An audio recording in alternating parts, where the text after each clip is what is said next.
নমস্কার, Bengal job with star YouTube চ্যানেলে আপনাদের এই মুহূর্তে আমি সীমান্ত স্বাগত জানাচ্ছি। এসএসসি মামলায় আজ আমরা সকলেই তাকিয়ে আছি সুপ্রিম কোর্টের দিকে। কী রায় আসতে চলেছে, কী রায় দিতে চলেছে সুপ্রিম কোর্ট, দেশের সর্বোচ্চ আদালত?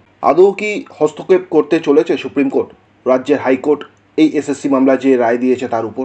এখনও পর্যন্ত আমরা যেটা জানতে পারছি দর্শক বন্ধুরা, বিভিন্ন আইন বিশেষজ্ঞরা যারা বলছে যে হয়তো সুপ্রিম কোর্ট এই বিষয়ে কোনো হস্তক্ষেপ করবে না।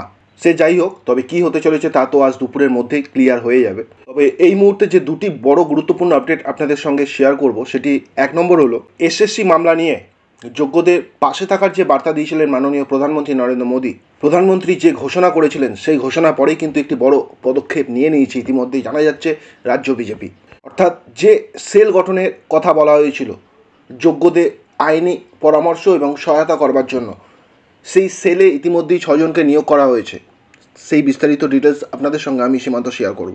আচ্ছা, এই যে 6 জন বিশেষজ্ঞ নেওয়া হয়েছে, কেন এই বিশেষজ্ঞদের নিয়ে এই কমিটি গঠন করা হয়েছে আরও একবার বলে দিচ্ছি। ইতিমধ্যেই যে 26,000 জনের চাকরি গেছে, সেই 26,000 জনের মধ্যে যারা আপনারা যোগ্য আছেন, আপনাদেরকে যে কোনো ধরনের আইনি সহায়তা করবে কিন্তু এই কমিটি। এবার আমরা দেখিনি এক নজরে কারা কারা আছেন এই বিশেষজ্ঞ কমিটিতে। প্রথম আইনজীবী লোকনাথ চট্টোপাধ্যায়, 2 নম্বর আইনজীবী সহস্রাংশু ভট্টাচার্য, 3 আইনজীবী সুকান্ত চক্রবর্তী, 4 আইনজীবী তিলক মিত্র এবং 5 আইনজীবী কৌস্তব দাস ও আইনজীবী রাহুল সরকার। যেমনটা জানা যাচ্ছে খুব শীঘ্রই এই পোর্টাল খুলে দেওয়া হবে সেই সমস্ত যোগ্য প্রার্থীদের জন্য। তো আপনারা সময় নষ্ট না করে আপনাদেরকে রিকোয়েস্ট রইল এই পোর্টালে নিজেদের নাম কিন্তু নথিভুক্ত করাতে পারেন।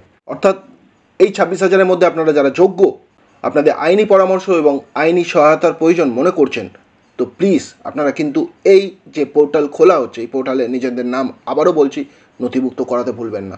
দ্বিতীয় যে আপডেটটা দেবো সেটা হলো 2016-র পাশাপাশি দর্শক বন্ধুরা 2014 টেট নিয়েও কিন্তু প্রশ্ন উঠে গেছে। অর্থাৎ 2014 যে টেট হয়েছে সেই টেট আদৌ কি বৈধ? 2016-র এসএসসি প্যানেল বাতিলের পর আবারও এই কোশ্চেন কিন্তু তুলে দিল কলকাতা হাইকোর্ট। তাহলে আবারও কি চাকরি হারাতে চলেছে 70,000 শিক্ষক? কারণ যেমনটা জানা যাচ্ছে এই 2014 সালে 70,000 শিক্ষক অলমোস্ট নিয়োগ হয়েছিল। কারণ যেটা জানা যাচ্ছে যে গত শুক্রবার বিচারপতি রাজশেখর মান্থার পর্যবেক্ষণে সিবিআইয়ের তরফ থেকে একটি রিপোর্ট পেশ করা হয়েছে, যেই রিপোর্টে জানা যাচ্ছে যে একাধিক অনিয়মের কথা উঠে এসেছে। এই নিয়ে বঞ্চিত চাকরি প্রার্থীদের অন্যতম আইনজীবী বিক্রম বন্দ্যোপাধ্যায় কি মনে করেছেন আপনাদেরকে অবশ্যই বলবো, বা কি বলেছেন অবশ্যই বলবো।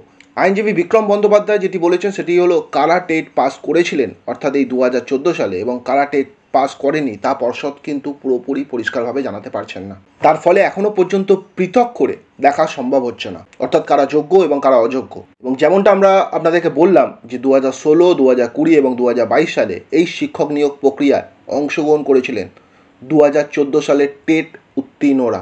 প্রায় 70,000 প্রাথমিক শিক্ষক নিয়োগ হয়েছিল এই প্রক্রিয়ায়। অর্থাৎ 2016 সালে স্কুল সার্ভিস কমিশনের অর্থাৎ এসএসসি নিয়োগের গোটা যে প্যানেলটাই বাতিল করেছে কলকাতা হাইকোর্টের বিচারপতি দেবাংশু বসাকের ডিভিশন বেঞ্চ। এবার কি সেই একই পথে এই 2014 সালে টেট মামলার রায় আসতে চলেছে?